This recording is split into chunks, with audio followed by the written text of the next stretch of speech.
पहला पॉइंट दिया गया है दोस्तों, खुद से प्रेम करो और अपने काम से भी। बिल्कुल 100% सही बात है कि शब्द मंत्र होते हैं, इसीलिए अपनी कही बातों का सम्मान करो। फिर पांचवा पॉइंट में कहते हैं कि कठिन से कठिन घड़ियों में भी न तो साहस खो और न ही शालीनता को खो। अभी 11वां पॉइंट क्या है दोस्तों, इसे भी समझ लीजिए। कह रहे हैं कि जब हम अपने लिए जीते हैं तो कोई हमारे लिए नहीं जीता है, लेकिन जब हम दूसरे के लिए जीने लगते हैं तो ईश्वर हमारे लिए जीने लगता है। 13वां पॉइंट में कहा जा रहा है कि कोई भी तुम्हें दुखी नहीं कर सकता है सिवाय खुद तुम्हारे। इसे गहनता से समझो और मस्त रहो। बहुत बड़ी बात कहा गया दोस्तों। फिर 15वां में कह रहा है दुखी होना ईश्वर का अपमान करना है, क्योंकि वह स्वयं आनंद स्वरूप है और उसने तुम्हें भी अपने जैसा ही बनाया है। ये सबसे बड़ी बात को आज हम लोग समझेंगे। और 16वां पॉइंट में कहा जा रहा है कि जीवन सरल है या कठिन, यह तुम्हारे ऊपर है कि तुम इसे क्या बनाना चाहते हो। 19वां पॉइंट है दोस्तों कि जीवन वह नहीं है जो तुम चाहते हो, यह वह है जैसा वह अभी है। इसे पूरी तरीका से स्वीकार करो। बहुत बड़ी बात। 20वां पॉइंट में कहते हैं दोस्तों कि अपनी परिस्थितियों को तुम्हारा जीवन बनने की इजाजत मत दो, उससे कहो कि वह अपनी तमीज से रहे। 21वां पॉइंट में कह रहे हैं दोस्तों कि यदि तुम चाहते हो कि मैं दूसरे को दुखी ना करूं तो स्वयं दुखी होना बंद कर दो। बहुत अहम होने वाला है, बहुत इंपॉर्टेंट होने वाला है। और वो क्या कर रहा है कि अपने अंदर को ठीक करने पर ध्यान दो। यदि अंदर ठीक हो जाता है तो बाहर का सब अपने आप ठीक हो जाएगा। नमस्कार दोस्तों, आज के वीडियो में हनुमान चालीसा के नाम पर जो ढोंग फैलाने वाले हैं उन पाखंडी बाबाओं की आज बैंड बजने वाला है। हनुमान चालीसा के नाम पर जो ढोंगी आज तक इस दुनिया को मूर्ख बनाते आया है, आज इस वीडियो में उन ढोंगी गुरुओं की पोल खुलने वाला है। आज के ढोंगी हनुमान चालीसा का अर्थ नहीं जानता है, लेकिन अपने को हनुमान जी का भक्त बताता है। हनुमान जी का भक्त बनकर दुनिया को बेवकूफ बनाने का काम करते आया है। आज के ढोंगियों को संत महापुरुषों का ज्ञान समझ में नहीं आता है, लेकिन उसे एक बात जरूर समझ में आता है कि इस पृथ्वी के मनुष्य को कैसे हिंदू बनाया जाए, कैसे मुसलमान बनाया जाए, कैसे सिख बनाया जाए, कैसे ईसाई बनाया जाए, लेकिन मनुष्य कैसे बनाया जाता है आज तक इन ढोंगियों को कुछ नहीं आता है। आज के ढोंगियों का ज्ञान सिर्फ हिंदू और मुसलमान तक सीमित रह गया है, सिख और ईसाई तक सीमित रह गया है, लेकिन मनुष्य को मनुष्य बनाने का एक भी इसके पास ज्ञान नहीं है दोस्तों। इसके बारे में ये 0/0 है और दुनिया को अंधकार में ढकेलने का काम करते आ रहा है। तो आइए हम सब हनुमान चालीसा का वो अर्थ जानते हैं जो इस पृथ्वी पर कोई भी ढोंगी पाखंडी नहीं जना सकता है, कोई नहीं बता सकता है। तो दोस्तों, मेरे हाथों में एक छोटी सी मैगजीन देख रहे होंगे और यहाँ लिखा होगा, यहाँ छिपा है शक्ति का मर्म। ये हनुमान चालीसा का वो अर्थ बताया गया दोस्तों जो आज तक कोई भी पाखंडी धर्म गुरु कोई भी इस पृथ्वी पर नहीं बता सकता है, सिवाय सच्चे संत महापुरुषों के भक्तों के सिवा। क्योंकि सच्चे संत महापुरुष के भक्त ही इस प्रकार का ज्ञान इस दुनिया में फैला सकता है, बाकी कोई नहीं। और यह मैगजीन जो देख रहे हैं दोस्तों, यह 2014 का है, दिसंबर माह का। तारीख तो एक्चुअल नहीं बता सकते, मैं उस समय भूल चुका था। और यह दैनिक भास्कर के पेपर में ये जो छोटी सी जो आवरण कथा के रूप में डाला गया था दोस्तों, 1 से 11 पेज तक 12 पेज तक दिया गया था, और जिसमें 4 पेज हमारे हाथों में देख रहे हैं, ये 4 पेज है। लेकिन मैं इस पहला पेज की बात कर रहा हूं जो 5वां पृष्ठ पर लिखा हुआ है, यहाँ छिपा है शक्ति का मर्म। और इसको लिखने वाले हैं दोस्तों हर्ब रेपापोर्ट नाम के कोई लेखक हैं, और इसका अर्थ बता रहे हैं। और हनुमान जी के बारे में और अर्जुन के बारे में इतना बढ़िया संदेश सुना रहे हैं। अपने पहले उनके बारे में संक्षेप में वो सार बता रहे थे जिसे मैं वीडियो के अंत में बताऊंगा। पहले मैं हनुमान चालीसा का वो अर्थ बताने जा रहा हूं जिसे जानकर आप हैरान हो जाएंगे और आज के बाद आपके आंखों पर जो अज्ञानता का पर्दा है वो हटने वाला है, क्योंकि आज आपकी बंद आंखें खुलने वाली है और आपको पता चलेगा कि हमको किस प्रकार से धर्म के ठेकेदार उल्लू बनाते आ रहा है।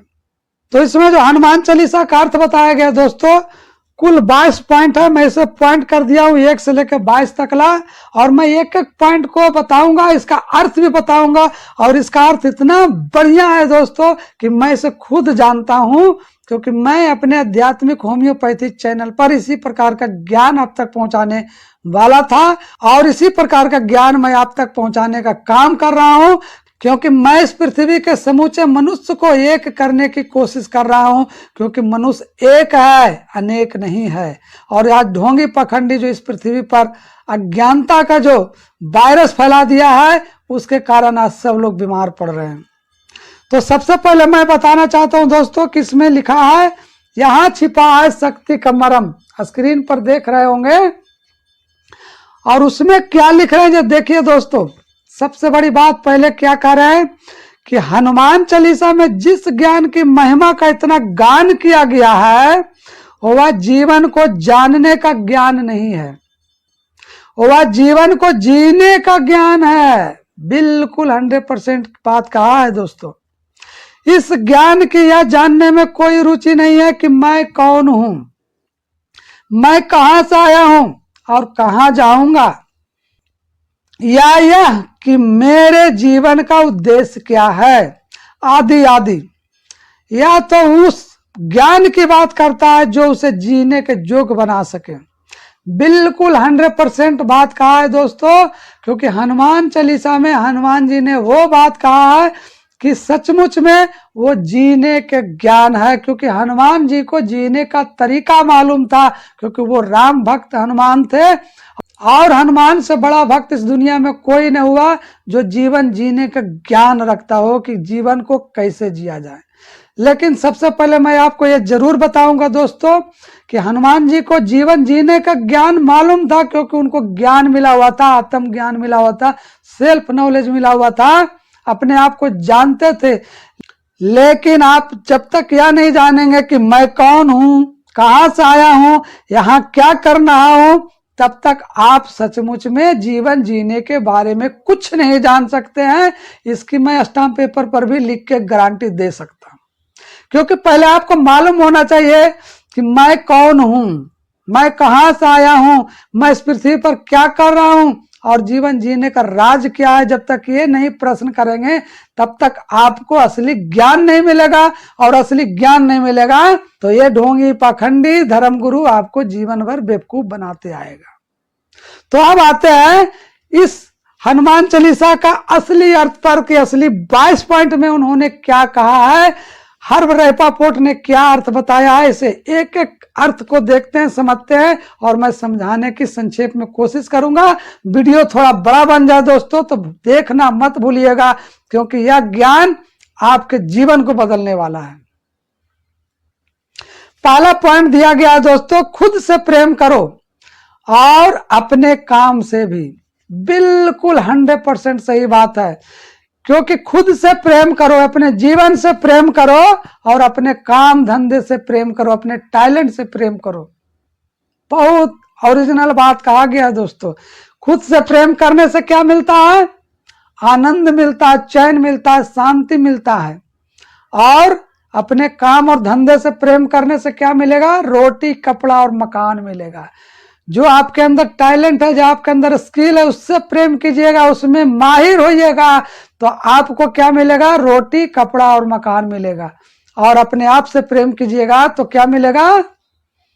आनंद मिलेगा, चैन मिलेगा, शांति मिलेगा, स्पष्टता मिलेगा अपने आप से प्रेम करने पर। और यही दो चीज की जरूरत है मनुष्यों को दोस्तों, और इस दुनिया में किसी भी चीज की जरूरत नहीं है। अगर ये दो चीज जीवन में मिल गया तो आप धन्य है, क्योंकि आपको अपने जीवन से प्रेम करना है और अपने टैलेंट से प्रेम करना, अपने काम धंधे से प्रेम करना। जो भी आप काम करते हैं, जो भी आपके पास स्किल है, उससे प्रेम कीजिए।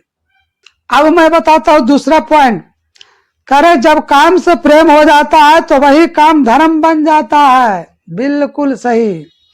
जब काम से प्रेम होता है, अपने धंधे से प्रेम होता है, अपने टैलेंट से प्रेम हो जाता है तो वही काम धर्म बन जाता है। क्योंकि धर्म का अर्थ क्या होता है? धारण करना।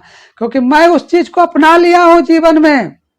एक धर्म तो असली ईश्वर का है जो सभी को धारण किया हुआ। एक धर्म वो है जो आप धारण करते हैं इस दुनिया में। तो आप जब काम से प्रेम करना शुरू करेंगे तो वही काम धर्म बन जाता है। क्योंकि आप में टैलेंट है, उससे प्रेम कीजिएगा, उतना आप माहिर बनते चल जाइएगा और उतना ही आनंद मिलेगा अपने कामों में। क्योंकि आप देखते होंगे कि जो काम करते हैं उसमें बहुत से लोग इतने माहिर हैं कि उसको खिलौना समझ लेते हैं, काम को खेल समझ लेते हैं, और जो नहीं जानता है उसके लिए काम बहुत कठिन मालूम होता है। अब हम लोग देखते हैं तीसरा पॉइंट।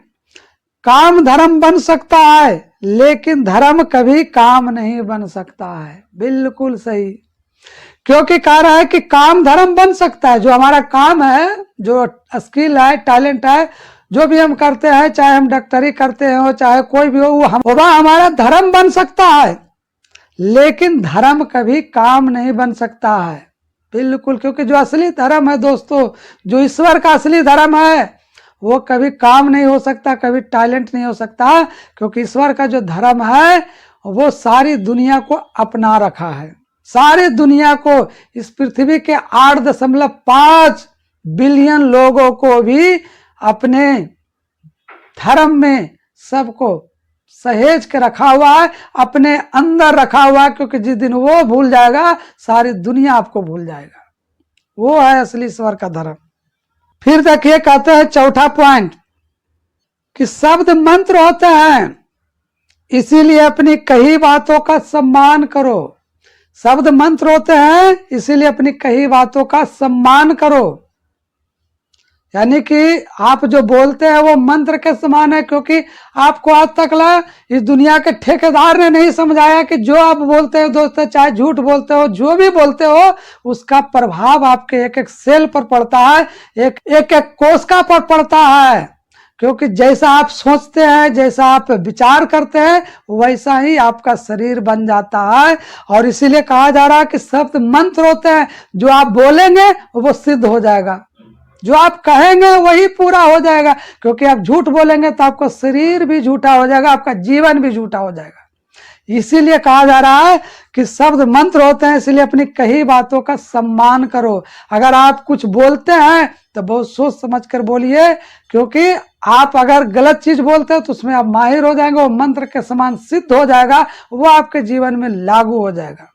फिर 5वां पॉइंट में कहते हैं कि कठिन से कठिन घड़ियों में भी न तो साहस खो और न ही शालीनता को खो।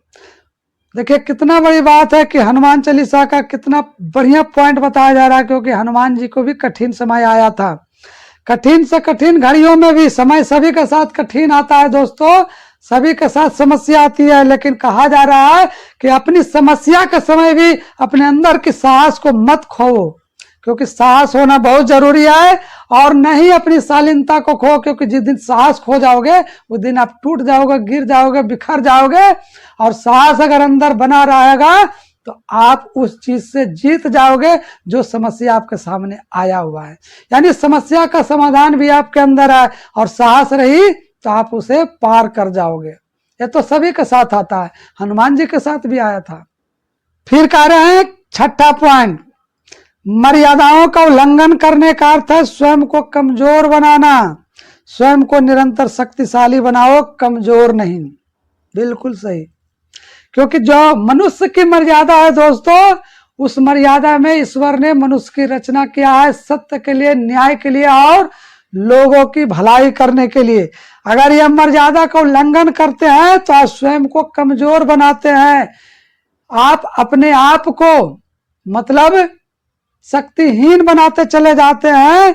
इसीलिए कहा जा रहा है कि स्वयं को निरंतर शक्तिशाली बनाओ। यानी सत्य के साथ जियो, न्याय पूर्वक जियो, न्याय प्रिय जीवन जियो, लोगों की भलाई करना सीखो। ये है ईश्वर का कानून। 7वां पॉइंट है दोस्तों कि प्रत्येक चुनौती हमारी शक्ति में वृद्धि करती है, उन्हें आमंत्रित करो।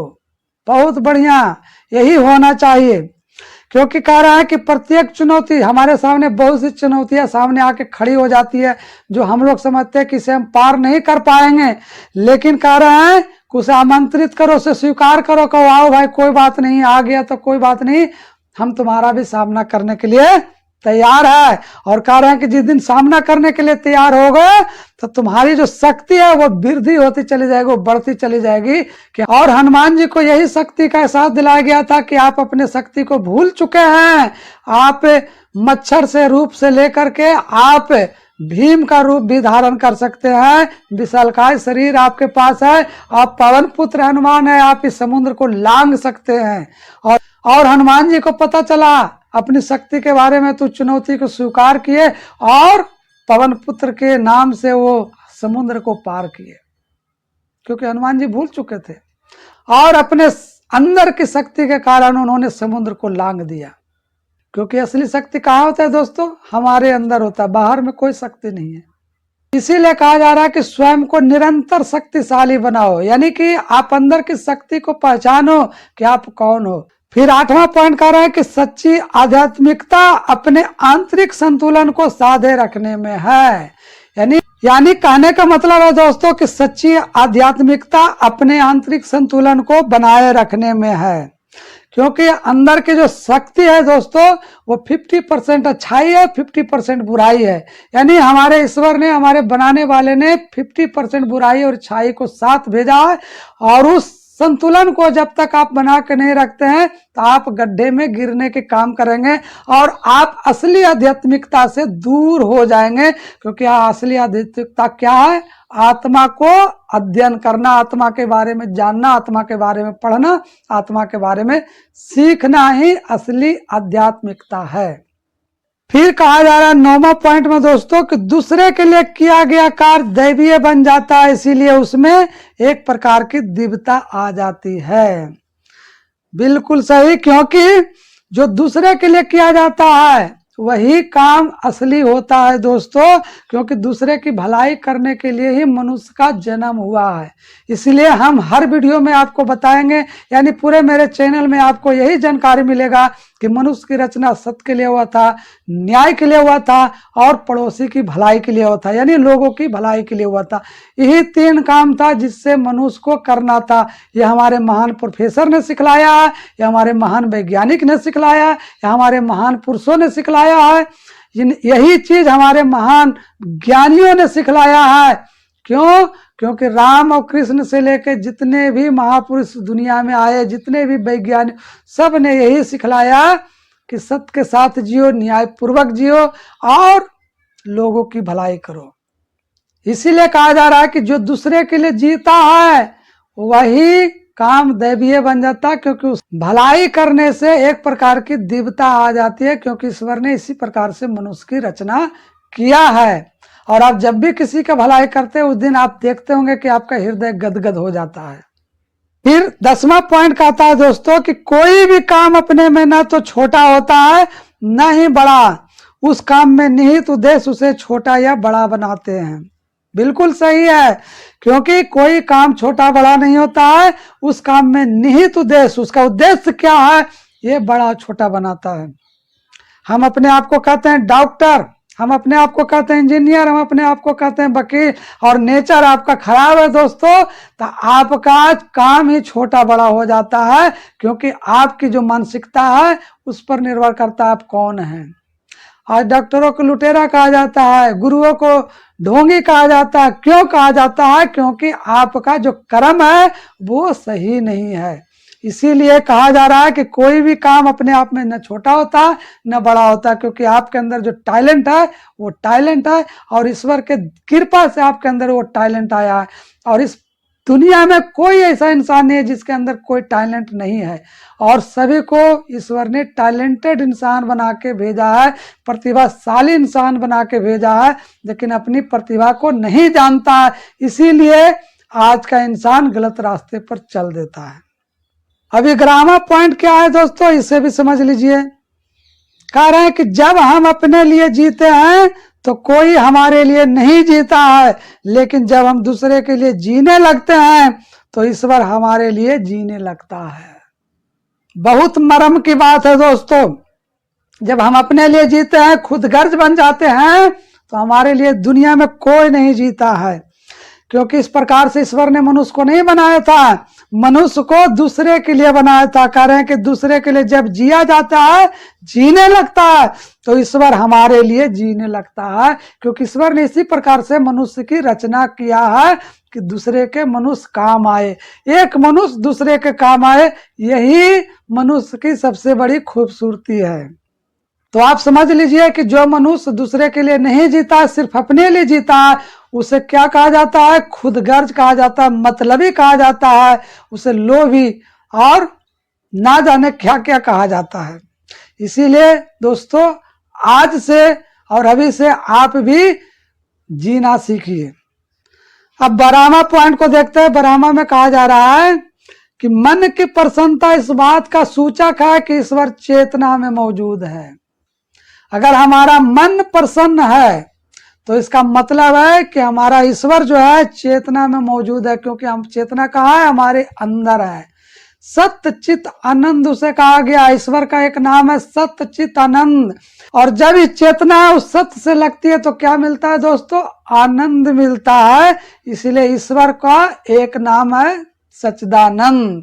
उस ईश्वर को परमानंद भी कहा जाता है। परम आनंद, जो दुनिया का जितना भी आनंद है उससे भी ऊपर का आनंद है, उसे परमानंद कहा गया है। ये ढोंगी पखंडी आपको नहीं बताएगा। तो इसीलिए कहा जा रहा है कि अगर आपकी मन प्रसन्न है तो इसका मतलब है कि ईश्वर चेतना में मौजूद है, आपके अंदर है, आपकी चेतना के साथ है। और जिस दिन चेतना उस सत्य से लगेगी, आप भी आनंदमय हो जाएंगे। फिर 13वां पॉइंट में कहा जा रहा है कि कोई भी तुम्हें दुखी नहीं कर सकता सिवाय खुद तुम्हारे। इसे गहनता से समझो और मस्त रहो। बहुत बड़ी बात कहा गया दोस्तों, इस बात को कभी मत भूलिएगा जीवन में। अगर हर चीज भूल जाए, इसको मत भूलिएगा, और इसे भूल जाइएगा तो आप जीवन में कुछ भी नहीं समझ पाएंगे।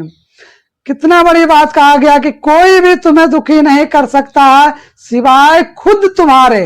यानी हमारे सिवा हमें कोई पैदा इस संसार में नहीं लिया जो हमें दुखी कर सके। क्योंकि जब तक हम नहीं दुखी होना चाहेंगे, हमको कोई दुखी नहीं कर सकता है।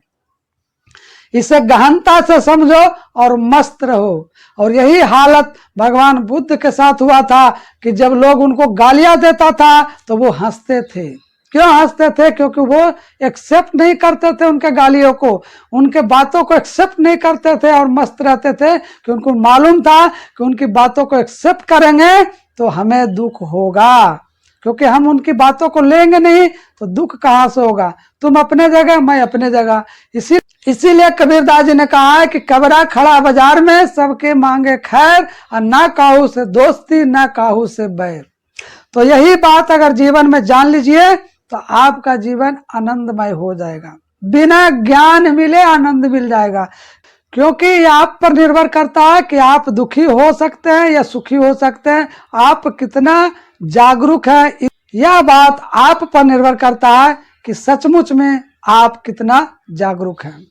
14वां में बताया जा रहा है दोस्तों कि प्रेम, आनंद और शांति अलग अलग नहीं है, एक ही है। प्रसन्न मन की यात्रा के भिन्न भिन्न पड़ाव हैं। बिल्कुल सही। प्रेम, आनंद और शांति, ये 3 रूप है, लेकिन चीज एक ही है। क्योंकि जब हमारा मन प्रसन्न रहता है दोस्तों, तो यात्रा जैसे जैसे करते हैं, कभी आम की छाया में आनंद लेते हैं, कभी बाइक का आनंद लेते हैं, कभी कार का आनंद लेते हैं, कभी किसी चीज का आनंद लेते हैं। आनंद एक ही है, लेकिन उसका तरीका इजहार करने का अलग अलग होता है। इसीलिए कह रहे हैं कि प्रसन्न मन की यात्रा का भिन्न भिन्न ये पड़ाव है, लेकिन प्रेम, आनंद और शांति सब एक ही चीज है। कि जब मन हमारा प्रसन्न होता है भिन्न भिन्न तरीके से, वो यात्रा करता है, और वहां जब पड़ाव करता है, वहां जो ठहरता है उस आनंद में, प्रेम में, शांति में, तो उसका जो फल मिलता है, क्या मिलता है? मन प्रसन्न होता है। इसी को समझना है और आनंदमय रहना है। फिर 15वां में कह रहा है दुखी होना ईश्वर का अपमान करना है, क्योंकि वह स्वयं आनंद स्वरूप है और उसने तुम्हें भी अपने जैसा ही बनाया है। ये सबसे बड़ी बात को आज हम लोग समझेंगे और इस पर हम फोकस डालेंगे, क्योंकि यह समझ में आ गया दोस्तों तो आप पाखंडियों से सदा सदा के लिए दूर हो जाएंगे। नहीं तो पाखंडी आपका खून एक दिन पी के ही रहेगा, क्योंकि दुनिया में लड़ा के मरा के कटा के आपको बर्बाद करने वाले लोग हैं और बहुत जल्द इस संसार में विश्व युद्ध होने की तैयारी हो चुका है दोस्तों, क्योंकि ये पाखंडियों की भी देन है। इसीलिए आज इस बात को समझ लीजिए कि दुखी होना ईश्वर का अपमान करना है, क्योंकि वह ईश्वर कहाँ है? आपके अंदर है। जिस ईश्वर को खोज रहे हैं बाहर में, वह आपके अंदर है और वह क्या है? आनंद स्वरूप है, आनंद रूप है।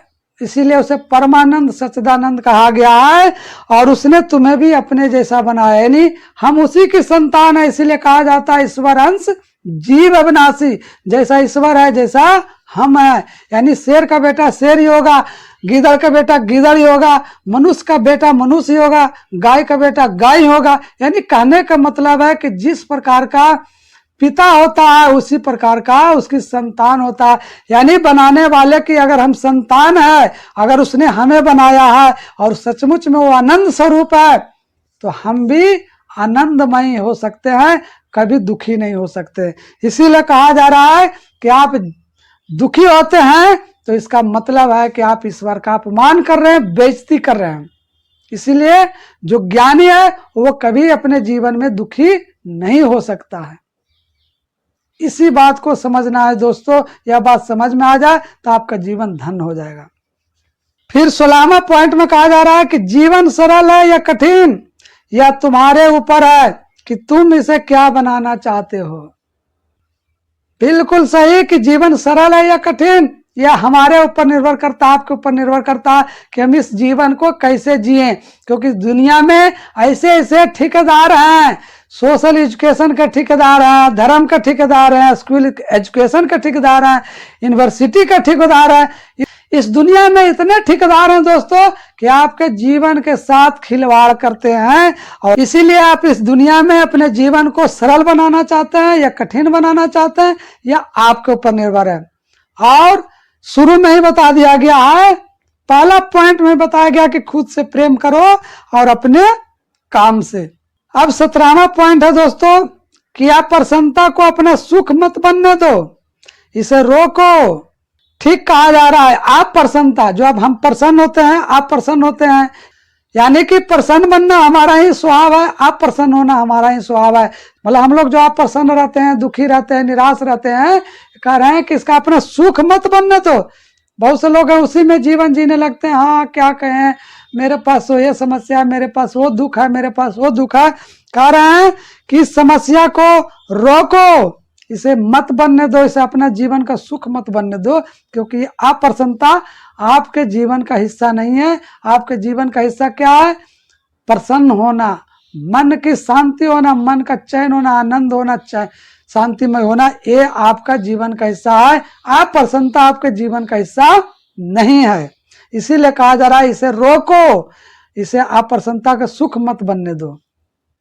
फिर 18वां पॉइंट में कहा जा रहा है कि यदि तुम सही हो तो चिंतित होने की कोई जरूरत नहीं है, सत्य स्वयं तुम्हारा ख्याल रखेगा। यानी आप सही हो, आप सही रास्ते पर चल रहे हो, अपने जीवन में सही तरीका से जीवन को जी रहे हो, तो तुम्हें चिंतित होने की कोई जरूरत नहीं है। सत्य स्वयं तुम्हारा ख्याल रखेगा। सत्य मतलब जानते हैं ना, ये दुनिया के ठेकेदार आपको नहीं बताएगा। सत्य का मतलब होता है जो था, है और हमेशा रहेगा।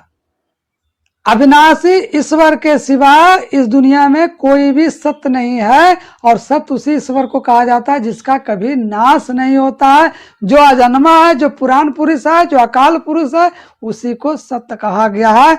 और कहा जा रहा है कि जब आप सही रास्ते पर चलोगे तो तुम्हें चिंतित करने की जरूरत नहीं है, सत्य स्वयं तुम्हारा ख्याल रखेगा, और सचमुच में रखता है। 19वां पॉइंट है दोस्तों कि जीवन वह नहीं है जो तुम चाहते हो, यह वह है जैसा वह अभी है, इसे पूरी तरीका से स्वीकार करो। बहुत बड़ी बात, हो सकता है दोस्तों कि जो मैं पढ़ रहा हूं आपके दिमाग से ऊपर जा रहा होगा, लेकिन मैं समझाने की थोड़ी बहुत कोशिश करूंगा कि जीवन वह नहीं है जो तुम चाहते हो, यह वह है जैसा वह अभी है। यानी जीवन का मतलब समझते हो दोस्तों? जीवन का मतलब होता है दोस्तों कि एक श्वास का आना और एक श्वास का जाना, ये जीवन है, ये लाइफ है। इसे हिंदी में जीवन कहते हैं, इंग्लिश में लाइफ कहते हैं। कह रहे हैं कि जीवन वह नहीं है जो तुम चाहते हो, क्योंकि श्वास आपका तरीका से नहीं चलेगा। यह वह है जैसा वह अभी है, आ रहा है, जा रहा है, आ रहा है, जा रहा है। इसे पूरी तरीका से स्वीकार करो। इसीलिए हनुमान जी का नाम पड़ा था हनुमान। यानी हनु मने होता है नाक, अनुमान मने होता है अनुमान करना। जो इस नाक के अंदर अनुमान लगाए उसे हनुमान कहा जाता है दोस्तों। इस नाक के अंदर क्या चल रहा है? वो श्वास चल रहा है, जीवन चल रहा है, जिसके बदौलत सारी दुनिया में है। और जो सब कुछ हम प्राप्त किए हुए इस श्वास के बदौलत। एक पीएचडी का लड़का था दोस्तों, वो हमारे गुरु बहन का बेटा था, और उस गुरु बहन ने हमको कहा भैया हमारा बेटा एक ही को है, कुछ हमारे बेटा को समझा देते तो सही रास्ते पर आ जाता। हम के बेटा आपका क्या करता? कहा पीएचडी। हमको उतना तो हम पढ़े हुए नहीं है, हम तो बहुत कम पढ़े हुए, हम पढ़ाई छोड़ दिए, हम उसे क्या समझाएंगे? कहा नहीं भाई, आप जिस तरह से समझाते हैं, आपके समझाने का जो शैली है वो कोई भी समझ जाएगा। आप जैसे हमको बेटा को बचा लीजिए, वो भी गुरु महाराज का ज्ञान ले ले तो हमारा जीवन सफल हो जाएगा भैया, क्योंकि एक ही बेटा है। हमने कहा ठीक है, कोशिश करते हैं। जब हमसे मिले, अंत में एक बात पूछ दिया दोस्तों। हमने कहा कि गुरु महाराज जी को आप देखते हैं तो कैसा लगता है? कहा ये तो एक नंबर का फिलोसफर है। हमने कहा फिलोसफर है और कुछ नहीं है? कहा कुछ नहीं, हमको समझ में आता है, सिर्फ फिलोसफर है। हमने उनसे पूछा कि भैया एक चीज बता दीजिए, आप पीएचडी किए हुए हैं, इतना पढ़े हुए हैं, और एक चीज का अर्थ हमको बता दीजिएगा तो हम भी समझ जाएंगे कि आप भैया ज्यादा पढ़े लिखे लोग हैं। लेकिन एक चीज बता दीजिए कि जीवन का मतलब क्या होता है भैया, जीवन का अर्थ क्या होता है? हिंदी में जीवन कहते हैं, इंग्लिश में लाइफ कहते हैं। तो उसने कहा कि जीवन घर है, द्वार है, बेटा है, बेटी है, संपत्ति है, यही सब जीवन है। हमने कहा यही सब जीवन है। हमने उन्हें तुरंत धरा। हमने कहा भैया जीवन का मतलब होता है एक श्वास का आना, एक श्वास का जाना, और यही आने जाने के कारण हमारा बेटा है, बेटी है, माता है, पिता है, घर है, द्वार है, संपत्ति है, और डिग्री है, और पद है, प्रतिष्ठा है। और जिस दिन ये श्वास आना जाना बंद हो जाएगा, उस दिन न पीएचडी रहेगा, और न एमबीबीएस रहेगा, न मास्टर डिग्री रहेगा, और न उस दिन डॉक्टर रहेगा, न वकील रहेगा। कहा भैया आपने तो बहुत बड़ा अर्थ बता दिया, हम आज तक तो जानवे नहीं करते थे। हमने कहा इसीलिए तो हम आपके पास आए हैं कि आप भी कुछ जानिए, समझिए। और जब हमने अपने गुरु महाराज जी का डायरी दिखाया, जिस डायरी को मैंने नोट किया था दोस्तों, और उस डायरी को पढ़ा तो उसके हालत खराब होने लगा। कहा ऐसा ऐसा बात कहते हैं कि गुरु महाराज जी ये तो वैज्ञानिक भी नहीं बता सकता है जैसा जैसा बात आपके गुरु महाराज जी बता रहे हैं। हम क्या वैज्ञानिकों के वैज्ञानिक हैं? तब जाकर के वो माना और गुरु महाराज जी के रास्ते पर चलने के लिए तैयार हो गया। तो दोस्तों असली गुरु जीवन का ज्ञान कराता है, और नकली गुरु आपको ढोंग पखंड फैलाता है। इसीलिए आप अपने जीवन में असली गुरु की खोज कीजिए। इसीलिए कहा जा रहा है कि जीवन वह नहीं है जो तुम चाहते हो, या वह है जैसा वह अभी है। इसे पूरी तरीका से स्वीकार करो। ये श्वास आ रहा है, जा रहा है, इसको स्वीकार कीजिए, आपके जीवन में आनंद आएगा। ये फोकट में नहीं मिलता है। उस दिन पता चलेगा जब ऑक्सीजन सिलेंडर लगता है ना, और मोटे मोटे रुपया दिया जाता है, तब पता चलता है एक और मिल जाता है। फिर 20वां पॉइंट में कहते हैं दोस्तों कि अपनी परिस्थितियों को तुम्हारा जीवन बनने की इजाजत मत दो। उससे कहो कि वह अपनी तमीज से रहे। देखिए कितनी बड़ी बात कहा जा रहा है कि अपनी परिस्थिति ऊपर नीचे आगे पीछे सबके साथ होता है दोस्तों, ऊंच नीच सबके साथ आता है। तो कह रहे हैं कि अपनी परिस्थितियों में जो अगर तुम्हारा परिस्थिति खराब हो गया है तो तुम उसे जीवन बनने की इजाजत मत दो, क्योंकि जीवन वो नहीं है। जीवन वह है जो आ रहा है, जा रहा है। लेकिन अपनी समस्याओं को, अपने परिस्थितियों को जीवन बनने की इजाजत मत दो। उससे कहो कि अपनी जरा तमीज में रहे। समझ रहे हैं बात को, तमीज से रहे। मतलब आप ज्ञानी होंगे तब ना कहें कि ठीक है भैया बुरा समय आया है, थोड़ा तमीज में रहो, तुम एक दिन चले जाओगे, एक दिन अच्छा समय फिर आएगा।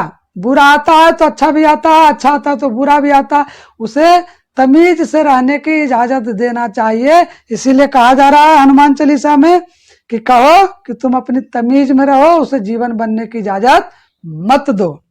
21वां पॉइंट में कह रहे हैं दोस्तों कि यदि तुम चाहते हो कि मैं दूसरे को दुखी ना करूं तो स्वयं दुखी होना बंद कर दो। बहुत बड़ी बात कह रहे हैं कि यदि तुम चाहते हो कि मैं दूसरों को दुखी ना करूं तो स्वयं दुखी होना बंद कर दो। बिल्कुल सिंपल बात है। जब आप स्वयं दुखी नहीं रहेंगे, आप आनंदमय रहेंगे, आप शांतिमय रहेंगे, तो दूसरे को दुख कौन देगा? पहले बताइए। दूसरे को दुख वही देता है जो खुद अशांत रहता है, जो जीवन में निराश रहता है, जो जीवन में गलत काम करता है, वही दूसरे को दुखी करता है। और आप दुनिया में देख लीजिए इस प्रकार के कितने लोग भरे पड़े हैं जो दूसरे पर उंगली उठा उठा के कहेंगे इसकी गलती इसकी। अरे अपनी जिम्मेदारियों को पूरा कर लो भैया, सब ठीक हो जाएगा। कुर्सी मिल गया, पद मिल गया, आज जिम्मेदारी गए भूल और थोप रहे हो दूसरे पर। दूसरे को ब्लेम लगाता है, दूसरा ने ये कर दिया, दूसरी की गलती है। तुम अपनी जिम्मेदारी को पूरा कर लो। हम बन गए दरोगा, हम बन गए कमिश्नर, हम बन गए डॉक्टर, हम बन गए मास्टर, हम बन गए इंजीनियर, अब पुल गिरा रहे हैं धनाधन। जिम्मेदारी पूरा करो ना। नहीं, हम बनते विधायक, हम बनते एमपी, हम बनते, अपनी जिम्मेदारी को तो पूरा करते नहीं हो, दूसरे पर ब्लेम लगा रहे हो, इसने ऐसा किया, उसने ऐसा किया। दोस्तों मैं एक लाइन में बता रहा हूं, जिस दिन मनुष्य अपनी जिम्मेदारियों को संभाल लेगा, अपनी अपनी जिम्मेदारियों को पूरा कर लेगा, मैं स्टाम्प पेपर पर लिख कर दे देता हूं कि इस दुनिया में एक दिन में शांति स्थापित हो जाएगा। अपनी जिम्मेदारी आता नहीं है, कुर्सी मिल गया है, जिम्मेदारी पूरा करो। और नहीं आता है, जिम्मेदारी को छोड़ो। हाँ भैया वो जिम्मेदारी हमसे नहीं होगा, हम दूसरी जिम्मेदारी लेंगे। जो जिम्मेदारी में आप टैलेंट है, जो जिम्मेदारी को पूरा कर सकते हो उसको लो। काहे के लिए बड़े बड़े जिम्मेदारी ले रहे हो? तो इसीलिए कहा जा रहा है कि अगर तुम चाहते हो कि मैं दूसरों को दुखी ना करूं तो स्वयं दुखी होना बंद कर दो। क्योंकि वही दुखी हो सकता है जो खुद गलत रास्ते पर चलता है, आनंद से दूर है, चैन से दूर है, शांति से दूर है, और वो दुखी होगा और दूसरे को दुखी करेगा। इसीलिए ईश्वर के कानून में 3 कानून बनाया गया। सत्य के साथ जियो, न्याय प्रिय जीवन जियो और लोगों की भलाई करो। इसके सिवा अगर कोई मनुष्य जीवन जीता है दोस्तों तो उसे बीमार होने से दुनिया का कोई ताकत नहीं रोक सकता है। और इन तीनों को विपरीत जीने वाला इंसान ही आजकल बीमारी से घिरा हुआ है। इसका कहिए तो हम स्टाम्प पेपर पर भी लिख के दे देंगे। ये बड़े बड़े ठेकेदार नहीं लिख के देगा, हम लिख के देंगे। और जिस दिन ये तीनों रास्ते पर चलना शुरू कर देगा, सत्य के साथ, न्याय के साथ और लोगों की भलाई के साथ, मैं दावा करता हूं कि दुनिया में 50% बीमारियां तो ऑटोमेटिक खत्म हो जाएगी। अंतिम और 22वां पॉइंट को देखिए, बहुत अहम होने वाला है, बहुत इंपॉर्टेंट होने वाला है। और वो क्या कर रहा है कि अपने अंदर को ठीक करने पर ध्यान दो। यदि अंदर ठीक हो जाता है तो बाहर का सब अपने आप ठीक हो जाएगा। बहुत बड़ी बात है दोस्तों, अंदर के चीजों पर ठीक करने पर ध्यान दो। क्योंकि यही अंदर का ज्ञान भगवान कृष्ण ने कराया, यही अंदर का ज्ञान भगवान राम ने कराया, यही अंदर का ज्ञान कबीर ने कराया, तुलसीदास ने कराया, नानक ने कराया। जितने भी संत महापुरुष हुए, बुद्ध भगवान हुए, जितने भी महापुरुष इस पृथ्वी पर हुए, सबने अंदर का ज्ञान कराया। और उन्होंने कहा कि अंदर के चीज को ठीक कर लो, बाहर का अपने आप ठीक हो जाएगा। यदि अंदर सब ठीक हो जाता है तो बाहर का सब अपने आप ठीक हो जाएगा, कोई शक नहीं है। क्योंकि अंदर में बुराई है और अंदर में अच्छाई है। अच्छाई को बढ़ावा देंगे, बुराई अपने आप खत्म होगा। बुराई को बढ़ावा देंगे, अच्छाई खत्म हो जाएगा। और आज देखिए दुनिया में बुराई को बढ़ावा दिया जा रहा है, अच्छाई खत्म होते जा रहा है। आज जो अच्छाई को बढ़ावा दे रहा है उसकी बुराई खत्म होते जा रहा है। यानी कहने का मतलब है कि आप क्या हैं, अपने आप को जानिए, पहचानिए कि आप कौन है। इसीलिए हनुमान चालीसा में कहा गया कि हनुमान चालीसा में ये मतलब नहीं है कि आप कौन हो, कहां से आए हो। हनुमान चालीसा कहता है कि उसे जीवन जीने का ज्ञान है, उससे जीवन जीने के जोग बनाता है ये हनुमान चालीसा। और हनुमान चालीसा का इतना बढ़िया अर्थ इस दुनिया में कोई नहीं बता सकता है दोस्त, जो इस बेस्ट सर्जन ने बताया है। और कौन है, कहाँ के हैं, हर्ब रैपापोर्ट नाम के इंसान, कहाँ के हमको नहीं पता है। ये दैनिक भास्कर के जो एडिटर है वो वही बतला सकते हैं दोस्तों कि दैनिक भास्कर में 2014 दिसंबर में चला था, छपा था। और तारीख तो हम नहीं दे पाए, नहीं तो आपको ये भी बताते कि आप उस तारीख का, उस डेट का दैनिक भास्कर न्यूज़पेपर निकालिए जिसमें आवरण कथा है और उसमें पेज नंबर 5 पर यह चीज आपको देखने के लिए मिलेगा। और जिस इंसान ने इस हनुमान चालीसा का अर्थ लिखा है दोस्तों, उस इंसान को मैं इस दुनिया का सबसे बेस्ट इंसान समझता हूं, क्योंकि ऐसा इंसान दुनिया में बहुत कम आपको देखने के लिए मिलेगा। आपको जान करके आश्चर्य होगा कि सभी महापुरुषों संतों ने जीवन जीने का ज्ञान कराया है, जीवन जीने के लायक बनाया है मनुष्यों को। क्योंकि असली ज्ञान वो है दोस्तों कि रत्नाकर डाकू को वाल्मीकि बना दे। असली ज्ञान वो है दोस्तों जो अंगुली माल डाकू से बहुत बिच्छू बना दे, उसी को असली ज्ञान कहा जाता है। क्योंकि असली ईश्वर का जो ज्ञान है मनुष्य को इंसान बनाता है, मनुष्य को हैवान नहीं बनाता, मनुष्य को हिंदू नहीं बनाता, मनुष्य को क्रिश्चियन नहीं बनाता, मनुष्य को सिख नहीं बनाता, मनुष्य को मुस्लिम नहीं बनाता, यह धर्म के ठेकेदार बनाता है। अगर इन पाखंडियों के ज्ञान को अगर आपने जीवन में अपना रखा है तो अभी से अभी छोड़ दीजिए, और नहीं तो इस दुनिया में ऐसा तूफान आने वाला है दोस्तों कि इस पृथ्वी पर कोई नहीं बचेगा, एक भी ढोंगी पाखंडी संसार में नहीं बचेगा। और आप बड़े बड़े ग्रंथों से लेकर के वैज्ञानिकों के भविष्यवाणी तक को जान सकते हैं, और मेरे पास वो सब कुछ है, मेरे पास वो भविष्यवाणी है जो आप जान जाएंगे तो दिमाग आपका हिल जाएगा। ऐसी बात नहीं है दोस्तों कि मैं अपने चैनल पर हवाई बात करता हूं और सभी वैज्ञानिकों ने कहा, सभी महापुरुषों ने कहा, मैं उसी बात को अपने चैनल पर बताता हूं। इसीलिए आज से और अभी से अपने जीवन को बदलना शुरू कर दीजिए, अपने आप को जानना शुरू कीजिए, मैं कौन हूं। अगर नहीं समझ में आता है तो उस महापुरुष को खोजिए जो जीवन का असली ज्ञान सिखाता है, जीवन जीने का असली राज बताता है, उसे खोजिए, तब जाके वो मिलेगा और आपको जीवन जीने का लायक बना देगा। और नहीं तो आपको जैसे भैया जीवन जीना है शौक से जीते रहिए, और इस दुनिया का जो तमाशा है देखते रहिए, उसकी निंदा, उसकी शिकायत, उसकी ये हो रहा है, वो हो रहा है, उधर मार रहा है, उधर काट रहा है, यही सब दुनिया में मिलेगा। न्यूज खोल के देखिए तो सारा जगह अशांति फैलाने वाले लोगों की कमी नहीं है। अगर वीडियो अच्छा लगा है दोस्तों तो ज्यादा से ज्यादा इसे शेयर कीजिए और वीडियो को जरूर लाइक कीजिए, और नए हैं चैनल पर तो जरूर सब्सक्राइब कर लीजिएगा, क्योंकि इस पर वो